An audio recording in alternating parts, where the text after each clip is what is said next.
ଅଛି। ତ ଯେତେବେଳେ ଆମେ ତାଙ୍କୁ ଗୌରବ କରୁଛୁ ଆମର ମନ ଧ୍ୟାନ ପ୍ରାଣ ବଳ ଶକ୍ତି ଜୀବନ ଦେଇ ତାଙ୍କରି ଗୌରବ କରିବାର ଆବଶ୍ୟକ।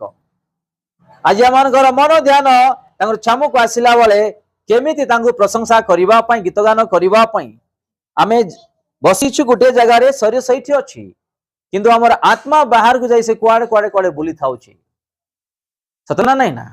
ଆମେ ଯେତେବେଳେ ବାକ୍ୟ ଶୁଣୁଛୁ ନହେଲେ ତାର ଆରାଧନା କରୁଛୁ ଗୀତ ଗାନ କରୁଛୁ ପ୍ରାର୍ଥନା କରୁଛୁ ଆମେ ସତ୍ୟ ଓ ଆତ୍ମାରେ ତାର ଆରାଧନା କରୁଛୁ କି ତାର ବାକ୍ୟ ଶୁଣୁଛୁ କି?